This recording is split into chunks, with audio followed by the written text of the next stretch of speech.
할렐루야. 우리 이렇게 인사합시다. 하나님 우리 함께 하십니다. 시작. 하나님 우리 함께 하십니다. 옆분과 눈을 마주치며 이렇게 인사합니다. 당신의 얼굴을 보니 하나님의 얼굴을 보는 것 같습니다. 시작. 당신의 얼굴을 보니 하나님의 얼굴을 보는 것 같습니다. 아멘. 제가 목소리가 작습니다. 일주일 내내 장염으로 고생해서 먹은 게 없어서 소리가 안 나와요. 그러니까 여러분 졸아도 됩니다. 핑계가 있잖아요. 목소리가 안 들려서 졸았습니다. 해도 됩니다. 편하게 들으시기 바랍니다. 마이크를 더 이상 올릴 수가 없을 것 같아요. 올리면 삐 소리가 날 것 같습니다. 자, 저를 주목해 주십시오. 우리가 손자 병법으로 잘 알고 있는 36개 비번 병법 목록 두 번째 적정계 중 2대 도강에 실려있는 전략이 있습니다. 아는 분이 없을 것 같습니다. 바로 육참골단의 전략입니다. 육참골단. 한자 그대로 자신의 살을 베어서 내주고 상대의 뼈를 끊는다는 뜻입니다. 풀이하면 당장은 자기 살을 도려내주는 것처럼 뼈아픈 손실과 고통이 있지만 마지막으로 중요한 적의 뼈를 취하는 전술로 작은 것을 버리고 큰 것을 가진다라는 뜻이지요. 저는 이번 8.15 광복절에 사면이 된 조국 혁신당 전 대표를 보면서 문득 이 전략의 생각이 났습니다. 그는 검찰의 먼지털이식 수사와 증거와 증인의 조작으로 누명을 쓰고 사법부의 검찰 동조에 의해 대법원에서 2년형을 받고 감옥에 들어가는 억울한 일을 당했지요. 잘할 겁니다. 처음에는 사모펀드로 조사 시작했다가 하도 나오는 게 없으니까 결국은 표창장 위조로 집어넣었지요. 그리고 부인은 4년형을 받아 형기를 다 마치고 나왔고요. 의사였던 딸은 의사면허가 취소되어 고졸이 되었습니다. 또 연대대학원 석사과정을 가지고 다니고 있던 아들은 학력이 취소돼서 연대를 나왔죠. 그런데 얘가 똑똑해갖고요. 서울대 대학원을 시험 봐서 붙었습니다. 서울대 대학원을 다니고 있습니다. 더 잘된 경우지요. 한마디로 사실 우리나라 사법 역사상 한 가족이 송두리째 난도질 당한 유일한 가족이 되었습니다. 그런데 요즘 대구 MBC 등에 의해 검찰이 조국과 그의 아내와 딸에게 씌웠던 모든 제명과 모든 의혹들, 증거들이 다 조작이었고 거짓이었음이 명명백백하게 드러나고 있습니다. 조금만 관심을 가지고 한번 찾아보십시오. 조국 대표나 정경심 교수나 조민식에 씌운 모든 죄목이 다 조작된 증거와 증인으로 이루어졌다는 것을 바로 알 수 있을 겁니다. 혹시 모르겠는 분요, 나중에 저한테 물어보시면 가르쳐 드리겠습니다. 그렇게 이제는요, 그를 수사했던 검찰이 도리어 수사를 받아야 되는 형편에 이르렀습니다. 증거를 조작하고 증인을 조작한 검찰이 지금 수사를 받아야 합니다. 그런데 제가 의아하게 생각한 조국의 모습이 있습니다. 이런 억울한 판결을 받고 온 가족이 난도질을 당했는데도 불구하고 그는 감옥에 들어가기 전에 모든 국민 앞에서 사법부의 판결을 존중합니다 라고 말했고요. 건강하게 잘 복역하고 오겠습니다 라고 말을 남기며 형무소로 들어갔다는 겁니다. 장기 집권을 위해 국민들에게 총을 들었고요. 심지어는 전쟁까지 일으키려 한 외환 유치를 저지르고도 구치소에서 팬티런을 하고 있는 그 누구와 너무나 격이 다르지 않습니까? 이게 참 부끄럽습니다. 아무리 그래도 대통령이었던 자가 팬티런을 하고 있어요. 저는 팬티런 정도는 아니더라도 적어도 검찰과 사법부의 부당함을 격정적으로 비판하며 자신의 억울함을 호소할 줄 알았습니다. 그런데 아니더라고요. 의아했습니다. 그런데 이번 광복절 특사로 더 건강해져서 나오는 조국 씨를 보면서 조국 씨는 자신의 살을 내어주고 상대방의 뼈를 취했구나 라는 생각이 문득 들었습니다. 왜입니까? 조국 씨가 억울하게 감옥에 갇혀 있는 동안에 도리어 조국 혁신당 의원들은요, 그리고 지지자들은요, 똘똘 한마음이 되어 뭉쳤습니다. 오히려 더 강하게. 그리고 경쟁하지 않았습니다. 누구와? 민주당과. 후보도 내지 않았고요. 마치 자신의 일처럼 민주당과 협력하여 윤석열을 끌어내고 민주정부를 세우는데 큰 공을 세웠죠. 만약 조국 대표가 구속되지 않았다면 사람의 본성상 쉽지 않은 일이었을 것이 분명해 보이지요. 그리고 너무 억울하게 가족 전체가 검찰에 의해 난도질 당한 것을 본 국민들에게 측은지심이 생겼습니다. 그리고 이 측은심이 누군가가 계속 이 진상을 조사하게끔 만드는 힘이 되었을 겁니다. 계속 관심을 갖고 판 거죠. 그래서 결국은 검찰이 만든 모든 증인, 증거들이 다 조작된 것임이 드러나고 있음을 봅니다. 더하여 조국 씨에게는요, 김대중 대통령이나 이재명 대통령에게나 있는 정치에 너무나 중요한 개인 서사가 생겨버렸습니다. 여러분, 개인 서사는요, 정치인의 귀한 정치적 자산입니다. 서사가 있는 정치인이 많지 않거든요. 엄청난 자신만의 정치적 자산이 생겨버렸습니다. 이러니 제가 육참골단이 생각난 겁니다. 아, 이게 육참골단의 모습이구나, 지혜구나. 그걸 생각하고 들어갔는지 아닌지 모르겠지만 결국 이렇게 됐구나. 그런 현실이 우리는 다릅니다. 우리는 육참골단 대신 소탐대시 훨씬 더 많습니다. 눈앞의 작은 이익 때문에 정말 중요한 것을 잃어버리고 어리석음을 저지르는 일이 얼마나 많습니까?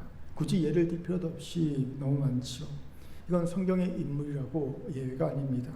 아브라함의 조카 롯을 보십시오. 그는 눈앞의 이익을 쫓아 복의 근원인 삼촌 아브라함의 곁을 떠나버리죠. 그가 복받은 이유는 한 가지 이유밖에 없어요. 복의 근원 아브라함에게서 흘러나오는 복을 옆에서 받아 누린 거거든요. 그런데 눈앞의 이익을 쫓아 복의 근원을 차버리고 떠나버립니다. 소탐대실한 거죠. 그 결과 이보다 더 비참할 수 없는 인생이 되어버리죠. 끔찍한 인생을 전락해버리고 맙니다. 그런데 이건 단지 롯만의 어리석음이 아니라 또한 우리의 어리석음도 같지 않습니까? 저는 목회를 하면서 거의 예외 없이 성도들이요, 고난이 오면 어떻게든지 빨리 고난을 벗어나려고 애를 쓰는 모습을 보았습니다. 물론 저도 그랬습니다. 그런데 어느 순간 하나님께서 이런 모습이 소탐대시하는 모습이라는 것을 깨닫게 해주신 적이 있습니다. 왜요? 고난은 육참골단의 기회이기 때문입니다. 그렇습니다. 하나님 우리에게 고난을 주신 이유는 우리의 삶에서 작은 것을 버리는 대신, 내주는 대신 큰 은혜와 복을 얻을 기회를 주기 위함이라는 겁니다. 그렇게 고난은 죄송한 얘기지만 충분히 누려야 합니다. 고난은 충분히 누리면서 버텨야 합니다. 버티면서 고난이 스스로 물러갈 때까지를 기다려야 합니다. 그렇습니다. 고난은 버티는 겁니다. 울면서라도 버텨야 합니다. 고난은 비명을 지르면서도 버티는 겁니다. 고난은 도움을 청하면서 버티는 겁니다. 하여간 고난은 버티면 됩니다. 그러면 어떤 고난도 때가 되면 지나갑니다. 여러분, 이걸 인생 꼭 기억하십시오. 어떤 고난도 때가 되면 다 지나가게 되어 있습니다. 그리고 우리는 고난이라는 작은 것을 주고 하나님의 영광의 찬송이 되는 존재라는 엄청난 은혜와 복을 얻게 되어 있는 겁니다. 그런데 이 고난을 충분히 누리지 않고 어쩌니 빨리 벗어나라고 합니다. 빨리 벗어나는 것이 은혜라고만 생각합니다. 아닙니다. 고난을 통해서 빨아먹어야 될 진액 다 빨아먹고 보내야 되는 거예요. 예. 누릴 것 다 누리고 보내야 되는 겁니다. 생각의 전환이 필요하죠. 그렇지 않으면 우리는 영원히 육참골단의 지혜를 가지지 못하고 소탐대실한 어리석은 자로 남게 될 것이 분명합니다. 오늘 이 생각의 전환과 믿음의 결단이 우리에게 있기를 주의 이름으로 축원합니다. 아멘. 자, 저를 따라합시다. 고난은 육참골단의 기회입니다. 육참골단의 기회입니다. 얼마나 좋습니까? 설교 들으면서 사자성 하나도 외우고 육참골단, 왜 이런 얘기를 합니까? 오늘 본문에서도 이런 육참골단의 지혜를 말씀하신 하나님의 말씀을 보기 때문입니다. 본문을 봅시다. 본문은 성경의 난해 구절 중에 하나로 유명한 구절입니다. 어렵다는 거예요, 이야기가. 왜입니까? 바로 문제적 구절인 19절 20절 때문입니다. 우리 같이 읽겠습니다. 시작. 그가 또한 영으로 가서 옥에 있는 영들에게 선포하시니라. 그들은 전에 노아의 날 방주를 준비할 동안 하나님이 오래 참고 기다리실 때 복종하지 아니하던 자들이라. 방주에서 물로 말미암아 권 얻은 자가 몇 명뿐이니 겨우 8명이라. 아멘. 19, 20절에서 우리는 예수님이 우리를 위해 십자가를 지시고 육체적으로는 죽음을 당하셨지만 영으로는 살아나셔서 음부 옥에 있는 자들에게 말씀을 선포하셨다는 내용을 보게 되지요. 바로 이 옥에 있는 자들에게 예수께서 영으로 말씀을 선포하셨다는 내용의 해석을 두고 다양한 의견으로 엇갈립니다. 어렵다는 거예요, 해석이. 가장 많이 알려진 해석은요, 로마 가톨릭의 해석입니다.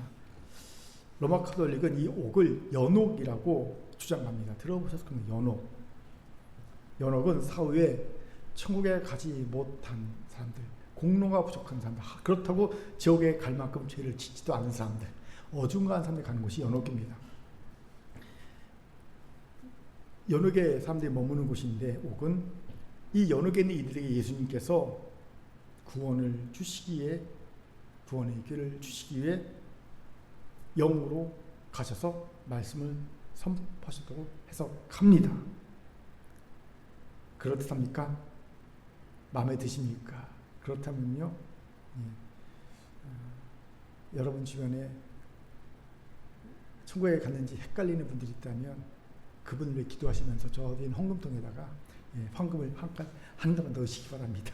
헌금이 딸그락하고 떨어지는 순간 그분이 천국 갈지도 모릅니다. 이게 마음에 드시면. 이에다 다양한 해석들이 있습니다. 잠깐 소개하면, 두 번째 해석은요, 옥에 있는 영들은 노아 시대에 불순한 영들을 말하는데, 예수 그리스도는 십자가의 죽음과 부활 사이에, 그 3일 사이에 이들에게 가서 전파한 것이 아니라, 하나님은 시간이 없잖아요. 영원하시네. 과거도 현재도 미래도 없는 분이지 않습니까? 영원하시니까. 그 영원한 하나님이신 예수님께서 노아 시대에 영으로 선지하셔서 죄인들에게 전도하시고 호소했다는 주장입니다. 이 해석은요, 예수님께서 지옥에 내려가셨다라는 것에 대한 의문을 제거할 수 있는 이론으로 많은 신학자들의 지지를 받고 있습니다. 하지만 오늘 본문의 내용하고는 일치하지가 않죠. 자연스럽지가 않습니다. 세 번째 해석은요, 예수님께서 음부에 내려가셨다, 그래서 전파하셨다라는 것까지는 동일합니다. 하지만 한 부류는 옥에 있는 영들은 노아 시대에 복종하지 않은 사람들, 노아 시대 8명 빼고 다 죽었지 않습니까? 멸망당했잖아요. 그들로 이런 이들에게도 하나님의 은혜가 필요하게 회개할 기회를 주었다라고 해석하고요. 또 다른 한 부류는 내려가셨는데 사람이 아니라 타락한 천사들에게, 그것도 구원이 아니라 심판의 말씀을 선포하러 가셨다라고 해석합니다.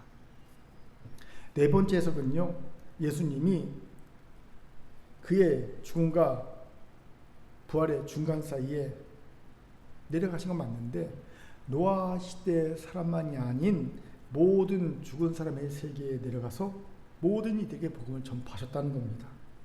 예수는 비록 육체로는 죽임을 당하셨지만 그 결과 그는 영적으로 살아나셔서 시공간의 제한을 벗어나 모든 우주를 대상으로 자유롭게 복음을 전파하셨다는 거예요. 그래서 예수 그리스도는 예수 이전에 살았던 사람이나 평생 복음을 들어보지 못한 자들에게도 회개할 기회를 주셨다라고 주장합니다. 이상이 난제 중에 난제라고 손꼽히는 오늘 본문 19절부터 20절에 대한 신학자들의 주장이고 해석입니다. 여러분은 뭐가 마음에 드십니까? 저는요, 개인적으로 네 번째 해석이 마음에 듭니다. 왜입니까? 이 해석을 따르면 어린 시절에 우리가 궁금해했던 거 있어요. 그럼 복음이 전거되지 않아서 예수님을 모르고 복음도 듣지 않아서 죽은 세종대왕이나 이순신 장군 같은 분은 그럼 지옥에 갈게? 왜 그래야 되지? 이 질문도 있잖아요. 어린 시절에 했던 질문. 이거든 해답이 되지 않습니까? 아, 그분들도 구원 받을 가능성이 있구나라는 해석이 되기 때문입니다. 그런데 성경 본문은요, 개인의 취향대로 따르는 게 아니죠. 제 취향과 별도로 사실 성경 본문은 문맥에 따라 해석해야 합니다. 제가 여러 신학자들의 다양한 의견을 보면서 안타까웠던 것이 바로 이겁니다.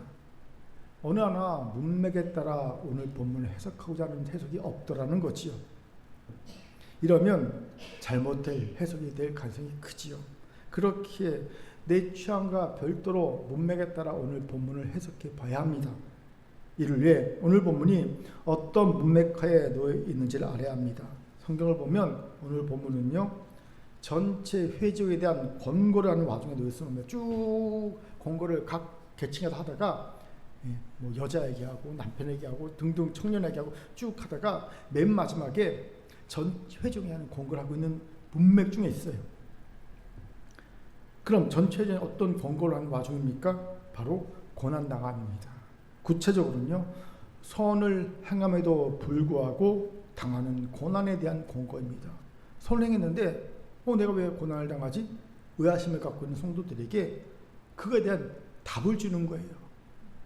우리 같이 3장 17절, 18절 바로 이 부분 말씀 같이 읽겠습니다. 시작.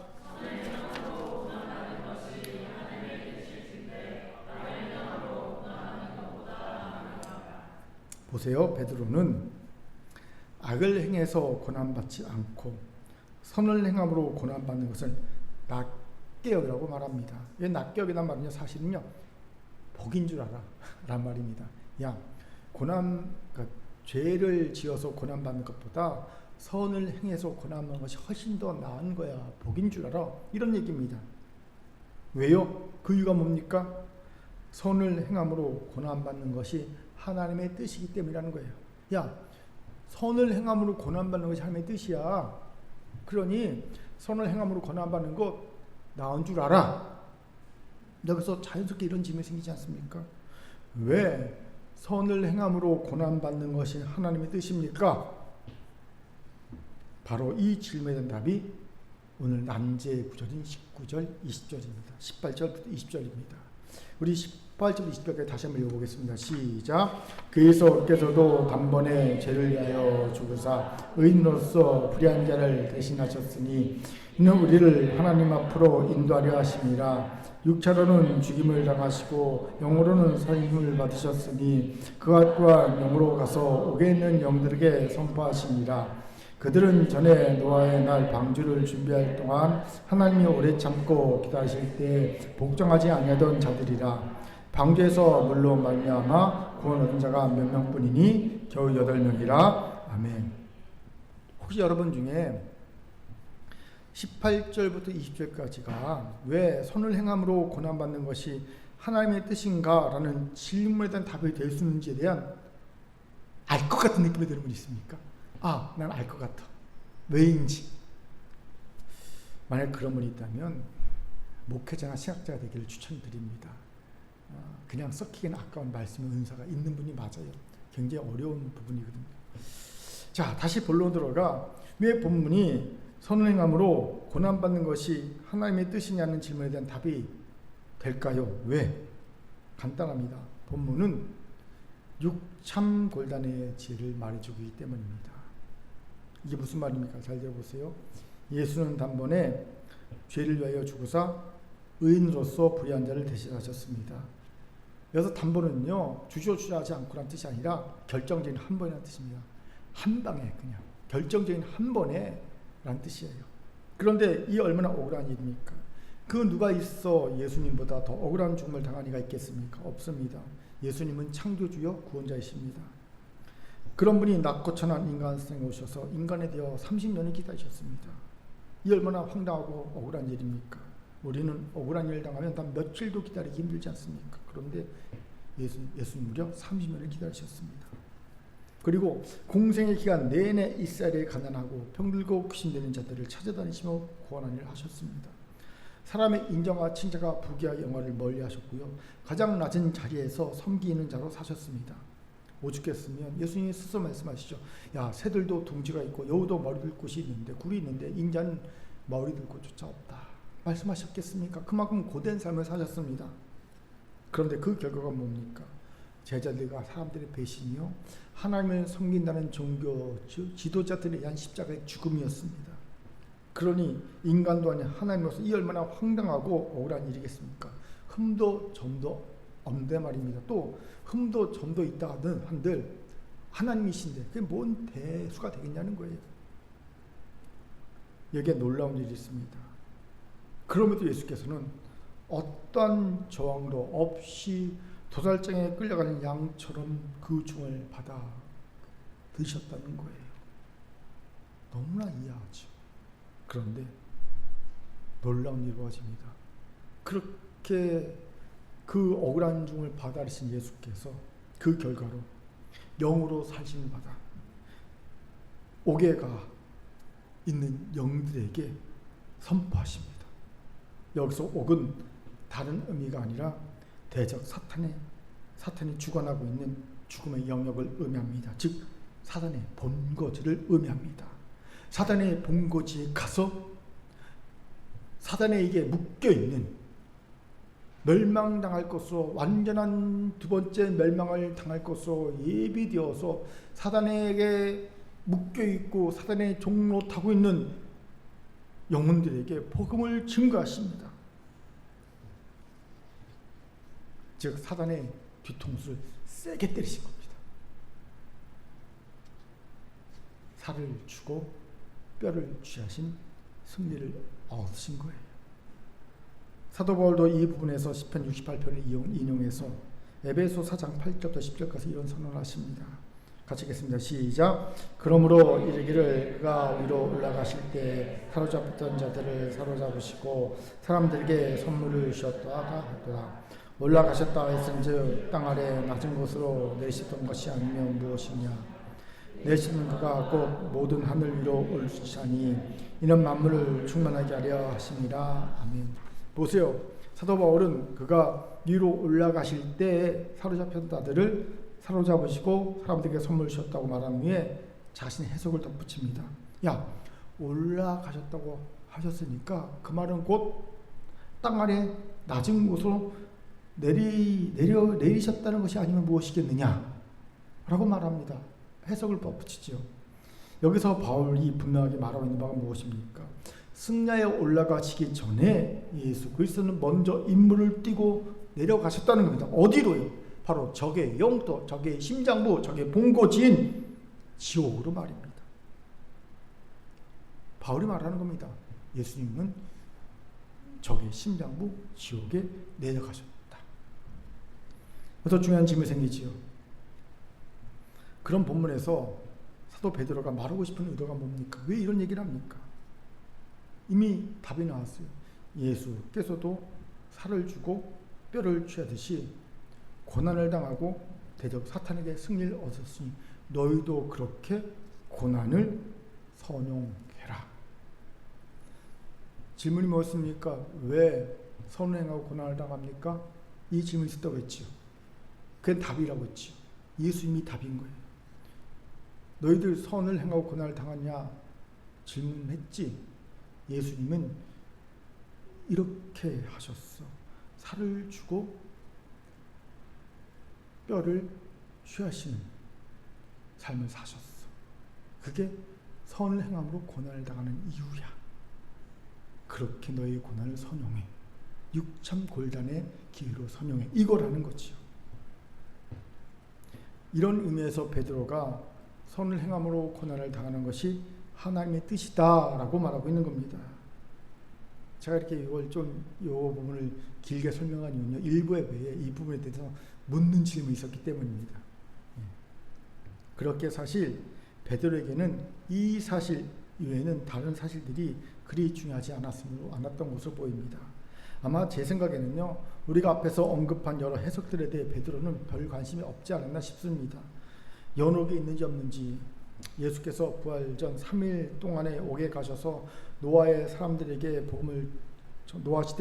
복음을 전하신 것인지, 아니면 모든 시대 사람들에게 복음을 전하신 것인지, 가서 구원의 복음을 전하신 건지 심판을 선포한 것인지 별 관심이 없던 것으로 보입니다. 그저 베드로에게는요, 예수님도 고난을 받아 도리어 큰 승리를 얻어냈다라는 사실만이 중요했을 것으로 보입니다. 이것만 얘기하고 싶은 거예요. 예수님도 고난을 받아 도리어 큰 승리를 얻어내셨어. 지옥까지 내려가는 고난을 겪으시면서 결국 승리하셨어. 그 얘기를 하고 있는 겁니다. 이것이 문맥하에서 보게 되는 난제라는 본문에 대한 바른 해석입니다. 우리는 자꾸 성경이 말하는 것 외의 것에 관심을 가지는 바람에 주객이 전도되는 경우를 봅니다. 이 경우가 그런 경우지요. 그렇게 이제 정확하게 아십시오. 고난은 하나님이 우리에게 주신 육참곤란의 기회입니다. 대적 사탄의 본진에 쳐들어가서 사탄에게 승리할 수 있는 기회인 겁니다. 여기서 이제 이런 자연스러운 질문이 떠오르게 되지요. 해석이 제대로 되어야 여러분 질문도 자연스럽게 제대로 된 질문이 떠오르게 되는 겁니다. 해석이 잘못되면 질문이 떠오르지가 않아요. 그럼 어떻게 하면 고난을 하나님이 주신 육참곤란의 기회로 선용할 수 있을까요? 이 질문이 자연스럽게 떠오릅니다. 그럼 우리에게 주신 이 고난, 어떻게 육참곤란에 고난으로 선용할 수 있을까요? 살을 내어주고 어차피 고난이 왔으면 그래 피하려고 하지 말고 고난이 왔으면 그래 내 살 내줄게. 대신 나는 이 고난을 통해서 뼈를 취할 거야. 어떻게 이걸 설명할 수 있을까요? 첫째는요, 포기하지 말고 끝까지 버티는 겁니다. 고난을 하나님이 주신 육참곤란의 기회로 설명하려면 일단 포기하지 말아야 합니다. 중간에 포기하면요 아무것도 안 되는 거예요. 예, 그냥 버텨야 됩니다. 여러분, 선행의 전제 조건 무조건 버티는 겁니다. 이에 대해 한 철학자가 쓴 글이 있어서 소개합니다. 삶은 마치 거친 바다와 같습니다. 때로는 수상하지만 거대한 폭풍에 휩쓸려 자착 위기에 놓이기도 하죠. 많은 이들은 이 폭풍우 속에서 포기란 닷을 내립니다. 하지만 수많은 인생의 항해를 지켜보며 깨달았습니다. 성공의 궁극적인 비결은 화려한 항해술이 아닌 바로 버티는 힘에 있습니다. 폭풍우 속에서 돛이 찢어지고 배가 흔들릴지라도 포기하지 않고 버티는 자만이 결국 새로운 생에 닿을 수 있습니다. 그렇습니다. 여러분, 성공의 궁극적인 비결은 화려한 항해술이 아닙니다. 버티는 힘에 있는 겁니다. 아브라함 보십시오. 그가 왜 믿음의 조상이 됩니까? 특별한 게 없습니다. 버텼기 때문입니다. 요셉 보십시오. 그가 어떻게 애굽 총리가 됩니까? 특별한 이유가 없습니다. 그냥 버텼기 때문입니다. 감옥에서. 그렇게 포기하지 말고 끝까지 버티십시오. 버티기에 필요하다면 비명도 지르고요. 버티기에 필요하다면 우는 소리도 내고요. 버티기 필요하다면 좀 도와달라고 살려달라고 좀 도움도 청하시고요. 그래도 됩니다. 여러분, 죽으면 비명도 우는 소리도 살려달라는 부탁도 하지 못합니다. 다 살아있게 할 수 있는 것들입니다. 그렇게 괜찮아요. 부끄러운 게 아닙니다. 진짜 부끄러운 일은요, 이것이 아니라 슬그머니 혼자서 포기해버리는 것. 이게 진짜 부끄러운 거예요. 얼마 전에 한 중견 남자 배우가 음주운전에 걸려갖고 출연 중이던 모든 드라마에서 하차돼서 수입이 끊어졌잖아요. 그런데 자녀들을 미국으로 유학 보냈거든요. 그러니까 이게 당장 이게 못 보냈잖아요.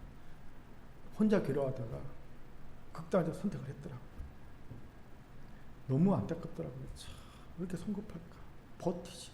끝까지 돈 못 버는 것 같아. 아니, 그냥 돈 못 벌어서 안 되면 오라고 하면 되지. 인생의 행복이 꼭 그 자녀 유학에 있는 게 아니잖아요. 그렇죠? 못 보낼 것 같으면 오라고 해서 하면 되지.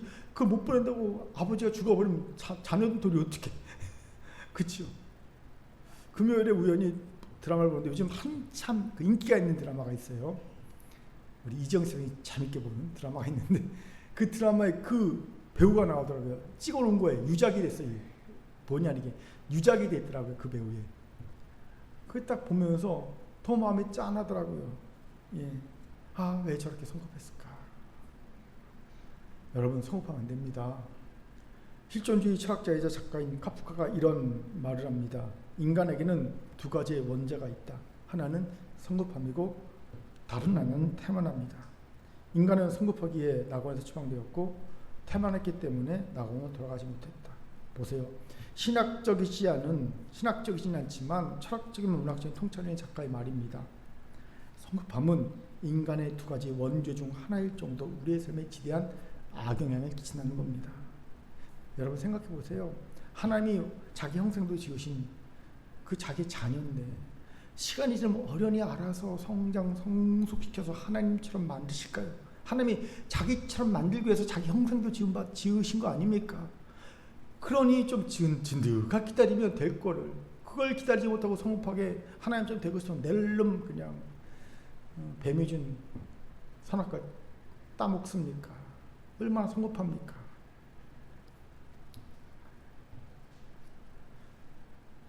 뱀은 인간의 성급함이라는 연약함으로 죄를 짓게 했을 겁니다.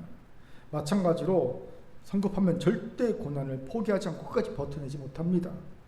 여기에 우리 시대의 비극이 있어요. 누가 우리 시대를 이렇게 정의하더라고요. 우리 시대는 파시스트적인 가속의 시대다. 파시스트적인 가속의 시대. 무슨 말입니까? 내가 원치 않아도 전체 사회적인 강압적인 분위기가 있어요. 파시스트적인 권위로 강압으로 전체주의로 막 몰아붙이는 힘이 있으면 뭘 하라고? 가속을 하라고. 삶의 엑셀바를 막 우리를 밀어붙입니다. 그런 시대를 우리가 살고 있다는 겁니다. 그 대표가 뭔지 아십니까? 공부 좀 한다는 고1 정도 되면요 벌써 고3까지 주요 과목 선행학습 다 합니다. 한 바퀴 돌았어, 두 바퀴 돌았어, 세 바퀴 돌았어. 이 얘기 뭔지 아마 공부 잘하는 학생들 알 겁니다. 제가 TV 프로에서 중2짜리 애인데 여자애인데 벌써 고3까지 과정을 세 바퀴를 돌았대요. 놀랬습니다. 미쳤다. 거기 나와 있는 일타 강사들 다 놀라더라고요. 야, 중2가 벌써 고3까지 세 바퀴를 돌았어? 무슨 참, 걔는 즐거움을 하긴 하더라. 본인이. 이게 파시적인 가속의 시대를 살고 있다는 증거입니다. 그러니 진득함은 멸종 위기에 놓인 성품이라고 봐도 되지 않나 싶습니다. 당연히 진득하게 끝까지 포기하지 않고 버틴 이도 점점 멸종 위기에 처할 것을 보게 되지요. 그렇게 어찌해야 됩니까? 성령의 충만함을 구해야 합니다. 왜요? 성령의 핵심 은사 중 대부분이 이 버티니까 연관되어 있기 때문이야. 직간접적으로. 우리 갈라디아서 5장 22, 23절 같이 읽겠습니다. 시작. 오직 성령의 열매는 사랑과 일합과 화평과 오래참 자비와 양성과 충성과 온유와 절제니 이 같은 것을 금지할 법이 없느니라. 아멘. 보세요. 성령의 열매 중 사랑과 오래참과 충성과 온유와 절제는 다 직접 간접적으로 버티는 힘과 연관되어 있지요. 한 예로 사랑, 가장 큰 특징이 뭡니까? 사랑은 오래 참고 아닙니까? 그렇게 여러분 내 힘으로 버티려 하지 마십시오. 버틸 수도 없습니다. 하지만 성령 충만하게 되면, 성령이 내 삶에 임재하시면 내가 할 수 없는 버틴 힘이 생기게 됩니다. 저는 이 고난의 시대에 육참골단의 승리를 얻는 이는 바로 이 버티는 힘을 성령으로 말미암아 얻는 자라고 생각합니다. 우리가 이런 이가 되기를 주의 이름으로 축원합니다. 아멘. 자, 저를 따릅시다. 성령의 도우심으로 고난을 포기하지 말고 끝까지 버팁시다. 아멘. 둘째, 고난을 버티는 와중에 나다움을 잃지 말아야 한다는 겁니다. 이것이 중요합니다. 종종 고난을 버티게 하는데 자기담을 잃어버린 이들이 있음을 보게 되지요. 베드로도 이것을 걱정한 것 같습니다. 그렇게 그는 고난 중에 있는 성도들에게 권면합니다. 3장 8절 9절을 같이 읽겠습니다. 시작. 마지막으로 말하노니 너희가 다 마음을 같이하여 동정하며 형제를 사랑하며 불쌍히 여기며 겸손하며 악을 악으로 욕을 욕으로 갚지 말고 도리어 복을 빌라. 이리하여 너희가 부르심을 받았으니 이는 복을 이어받게 하려 하심이라. 아멘. 베드로가 고난 중에 있는 성도들에게 최종적으로 왜 이런 권면을 합니까? 간단합니다. 고난을 버티는 와중에 그리스도인다움을 잃지 말라는 겁니다. 그리스도인다움이 뭡니까? 베드로가 말하죠. 도리어 복을 빌어주는 자라는 겁니다. 마음을 같이하여 동정하며 형제를 사랑하며 불쌍히 여기며 겸손하며 악을 악으로 욕을 욕으로 갚지 말고 도리어 복을 빌어주는 자. 나는 그리스도를 닮아가는 그리스도입니다. 오늘 찬양한 것처럼 이게 그리스도의 다음이라는 겁니다. 감동이다. 나는 그리스도를 닮아가는 어린이 찬양에 감동받았습니다.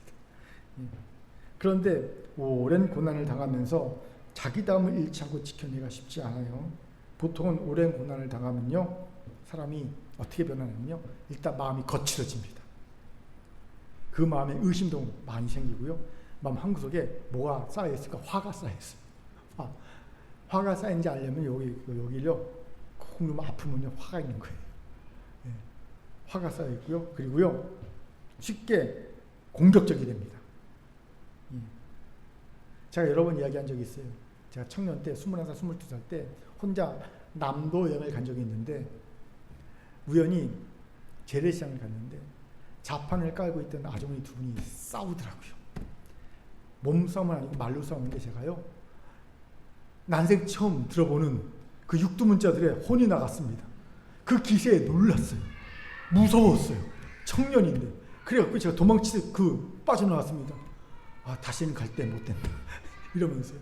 그러면서 혼자 생각했어요. 왜 저분들이 저렇게 듣도 보도 못한 그런 육두문자들을 이렇게 쓰면서 싸울까?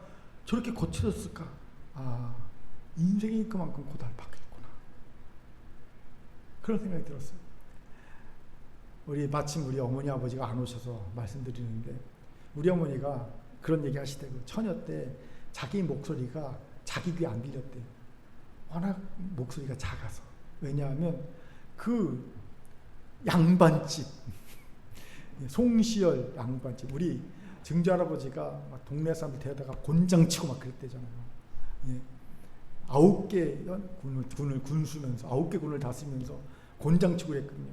그런 집에서 장녀니까 어떻게 감히 여자가 공부를 못했어요. 할아버지가 안 보내셔서 말소리도 조금 해서 목소리 작았대요. 근데 지금 목소리 크죠? 왜겠습니까? 나 집에 씹어서 그렇습니다. 고생하다 보니까 목소리가 커진 거예요. 얼마나 고생했으면 우리 큰 고모가 우리 어머니 손가락을 부러뜨려 놨어요. 퉁그려져 있어요. 시집살이 시키다 못해 손가락을 부러뜨려 놨어요. 그 사람이, 그 얌전하신 양반집 그 사람이 거칠어지잖아요. 목소리도 커지고. 그렇게 된 게 뭐냐면 세파에 시달려서. 그러니까 오랜 고난 속에 자기 다움을 지켜나가기가 쉽지 않다는 겁니다. 그렇게 여러분 고난을 버티고 있으니까 잘하고 있는 겁니다. 하지만 더하여 나담을 잃지 않아야 한다는 사실 꼭 챙기시기 바랍니다. 어떻게 하면 나담을 잃지 않을까요? 15절에서 베드로가 이에 대한 통찰을 줍니다. 같이 읽겠습니다. 시작. 너희 마음에 그리스도를 주로 삼아 거룩하게 하고 너희 속에 있는 소망에 관한 이유를 묻는 자에게는 대답할 것을 항상 준비하되 온유와 두려움으로 하고.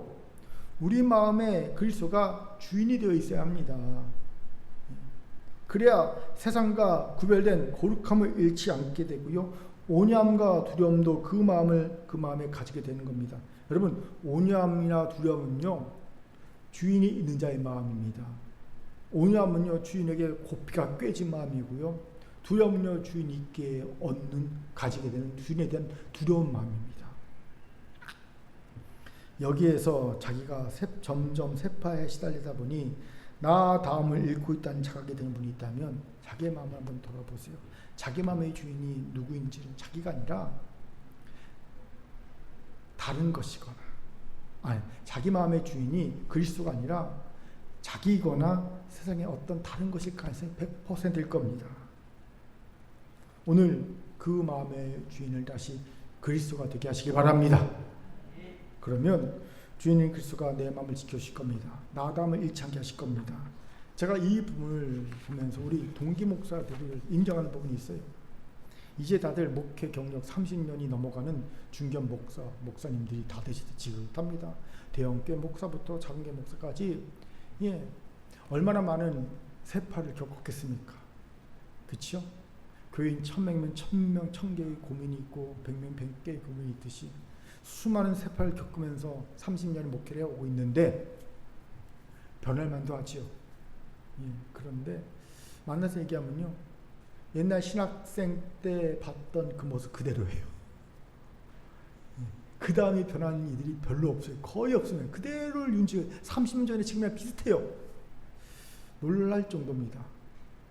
어떻게 저렇게 안 변할 수 있지? 제가 깨달은 게 있어요. 그들의 마음의 중심에 그리스도가 주인을 확고히 계시구나. 그리스도가 주인을 확고히 계시기에 세파에 시달려도 자기 담을 잃지 않는 거예요. 그리스도인 담을 잃지 않는 겁니다. 목회자 담을 잃지 않는 거예요. 사실 제가 며칠 전부터 기도하던 기도의 제목이 여기에 있습니다.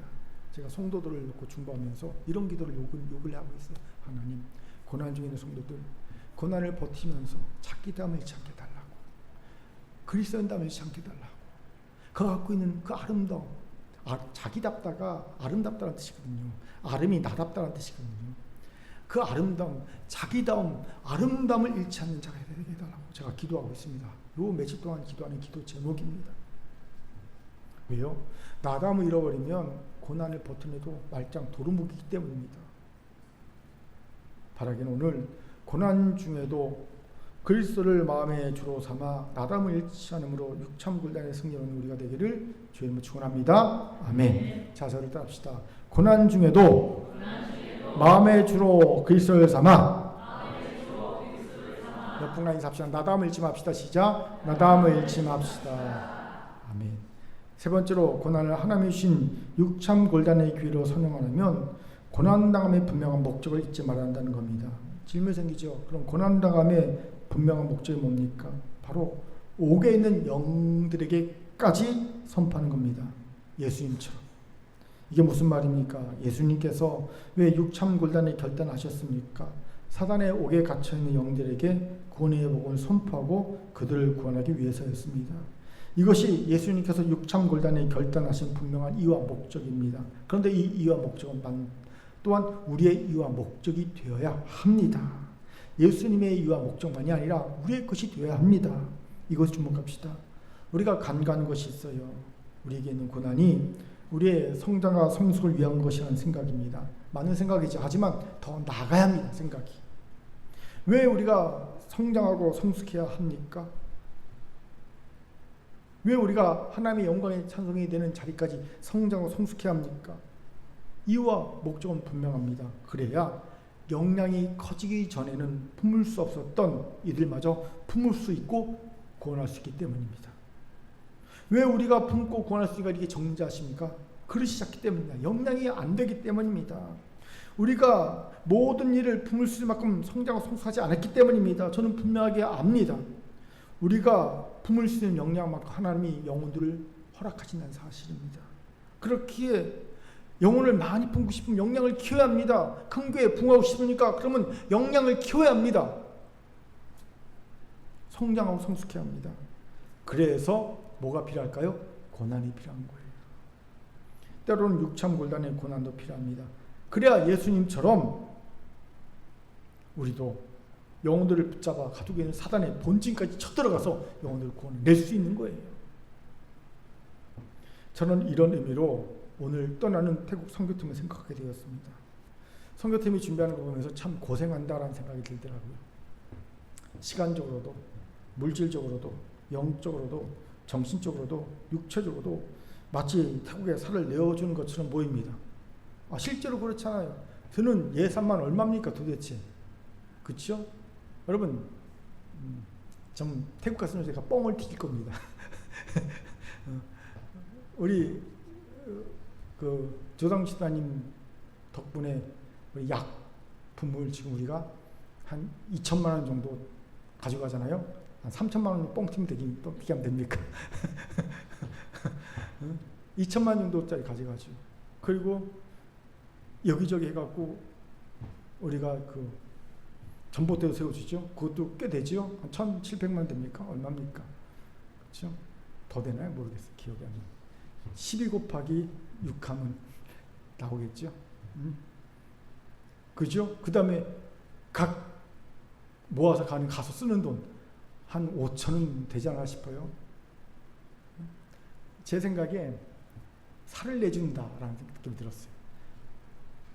왜 우리가 이런 살을 내줄까? 왜이겠습니까? 뼈를 취하기 위해서입니다. 어떤 뼈? 사단의 본질에 들어가서 영혼을 구원하는 뼈를 취하기 위해서. 아멘. 하나님께서 우리 태국 선교팀을 통해 사단의 본진에 쳐들어가게 하셔서 영혼을 구원하신 놀라운 뼈를 체험해 승리를 허락하시 믿습니다. 예, 그런 의미를 생각하고 있어요. 그래서 이렇구나. 더불어 여러분 중에 고난이 있습니까? 고난이 성취하고자 하는 분명한 목적과 이유를 잊지 마십시오. 무엇입니까? 영혼 구원입니다. 그것도 내가 지금의 수준은 도무지 구원할 수 없는 이 구원입니다. 이를 위해 하나님이 지금 나를 훈련하고 계심을 잊지 마십시오. 내가 지금은 구원할 수 없지만 영향은 내게 하나님이 나를 고난할 때 훈련시켜 언젠가는 그를 구원할 수 있도록 지금 하고 계시는 거예요. 이것이 바로 하나님이신 육참골단의 교회를 사용하는 모습이 될 줄 믿습니다. 아멘. 자, 저를 따라합시다. 고난당함의 분명한 목적은 지금은 구원할 수 없는 영혼들을 몇 번간 인사합시다. 구원할 수 있는 역량을 갖추는 것입니다. 시작. 구원할 수 있는 역량을 갖추는 것입니다. 아멘. 이제 말씀 마치죠. 한국교회가 고백하는 사도신경에 장사된 지 사흘 만에 죽은 자 가운데서 다시 살아나셨으며 라는 고백은 베드로전서 3장 19절과 4장 6절을 근거로 만들어졌어요.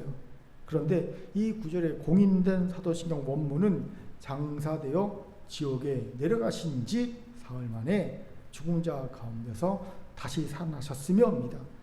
지옥에 내려가신 지 사흘 만에 라고 쓰여있습니다. 즉 예수님께서 부활하시기 전에 사단의 본진인 옥에 가셨다는 겁니다. 왜요? 그 본진을 부수고 옥에 갇힌 영혼들을 구원하기 위해서입니다. 이를 예수님께서는 스스로의 생명을 내어신 육참골단의 결단을 몸소 행하셨습니다. 그렇게 선을 행하면서 고난이 옵니까? 의아하게 생각하지 마십시오. 원망도 낙담도 마시기 바랍니다. 도리어 지금 내게 온 고난은 내가 살을 주고 뼈를 취하는 승리를 얻기 위한 과정을 믿으시기 바랍니다. 이 믿음 위에 육참골단의 길을 선언하는 지혜와 결단이 있길 바랍니다. 무엇이었습니까? 첫째, 고난 중에 포기하지 말고 끝까지 버티라는 겁니다. 제발 성급하지 마십시오. 울면서라도 비명을 지르면서라도 살려달라고 도움을 요청하면서 버텨야 합니다. 그러면 고난은 때가 되면 지나가게 되어 있습니다. 두 번째, 고난을 버티는 와중에 나담을 잃지 말아야 한다는 겁니다. 나담을 잃고 변질되면 고난을 버텨내봐야 말짱 도루묵임을 아시기 바랍니다. 이를 위해 마음에 그리스도를 주로 모시고 살아야 합니다. 세 번째, 고난당함의 분명한 목적과 이유가 지금은 구원할 수 없는 영혼들을 구원하기 위한 역량의 키움임을 알아야 합니다. 그렇게 언젠가는 오게 있는 영들에게까지 구원의 복음을 전하신 예수님처럼 우리도 역량을 키워 오게 있는 영들까지 구원할 수 있게 되기를 소망합시다. 바로 오늘 하나님 우리가 허락하신 모든 고난을 육참골단의 기회로 삼아 큰 승리를 얻어내는 우리 큰교회 성도가 다 되기를 주님을 축원합니다. 아멘. 하나님의 말씀이었습니다. 기도하겠습니다.